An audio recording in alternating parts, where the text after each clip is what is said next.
In 1970, Tehran had nightclubs, beaches, cinemas, women in miniskirts walking freely on the street. 9 years later, those same women were arrested for showing their hair.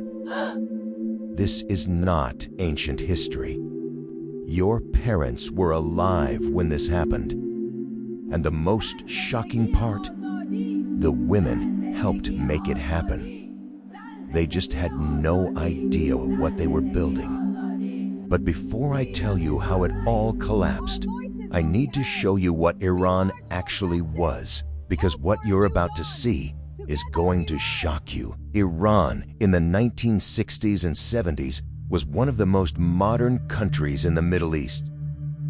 Under Shah Mohammad Reza Pahlavi, women had the right to vote, the right to divorce, the right to run for parliament. 4 women were elected to parliament in 1963.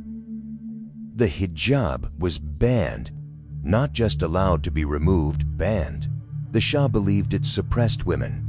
Women became lawyers, judges, ministers, and had a female minister of education, Farakru Parsa. Iranian women had 7 months of paid maternity leave, childcare at the workplace, the best family protection laws in the entire Middle East and North Africa. Tehran had ski resorts, jazz clubs, cinemas showing international films, restaurants serving alcohol. Women and men studied together at university, worked together, socialized freely. Now hold on, before you think this was paradise, it wasn't, and I'll tell you why. The Shah was also a dictator. His secret police, Savik, tortured and imprisoned political opponents. Press freedom didn't exist. Dissent was crushed. Communists, Islamists, Democrats, all imprisoned. The country was modernizing at the surface, but underneath, millions of traditional Iranians felt left behind, humiliated, alienated by the westernization being forced upon them. And then came Ayatollah Khomeini. He was living in exile in Paris, but his recorded sermons were being smuggled into Iran on cassette tapes, millions of copies, passed from hand to hand. And here is the part that history never talks about. Women were his biggest supporters, educated women, university students, feminists who hated the Shah's dictatorship. They all supported Khomeini because Khomeini promised democracy. He promised freedom. He specifically told women they would have equal rights in the new Iran. Nobody asked him what he meant by Islamic framework. Nobody asked what the Islamic Republic would actually look like. On January 16, 1979, the Shah fled Iran. He never came back. On February 1, 1979, Khomeini landed in Tehran. 5 million people came to the streets to welcome him. He had been in exile for 15 years. He stepped off the plane and said, "I will not become a politician. I will go home and rest." That was the last lie he told in public.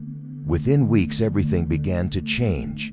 On March 7, 1979, just 34 days after taking power, Khomeini announced mandatory hijab for all women, including non-Muslims, including foreigners.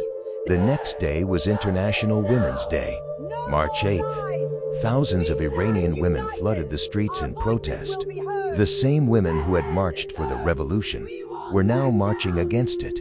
They were called traitors, counter-revolutionaries, prostitutes. They were attacked in the streets.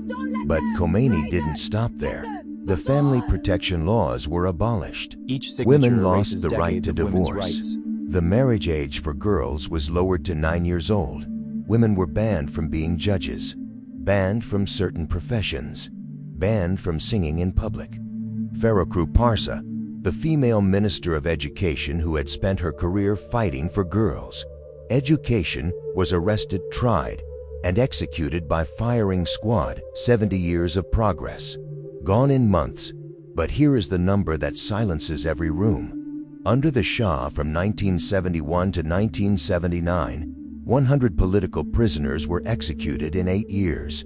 Under Khomeini from 1981 to 1985, 7,900 people were executed in 4 years. In 1988, a single Khomeini fatwa ordered the execution of political prisoners already in jail. Up to 30,000 people killed in a matter of months. 30,000 in months. The women who marched for the revolution felt shocked, betrayed. They had helped build the cage that was now closing around them. One woman who had organized pro-revolution march said later, "We were screaming for freedom. We just didn't know whose freedom we were asking for." Today in Iran, a woman can be arrested for laughing too loudly in public. A woman can be beaten and dragged to a police car for showing her hair. The same streets where women walked freely in miniskirts in 1975 are now patrolled by morality police. In 2022, Mahsa Amini was arrested for wearing her hijab incorrectly. She died in police custody. Her death sparked the largest protests Iran had seen in decades. Women burning their hijabs in the streets, cutting their hair publicly, the same fight. 43 years later, still not one. Comment one word for what happened to Iran. Follow for the history they never taught you.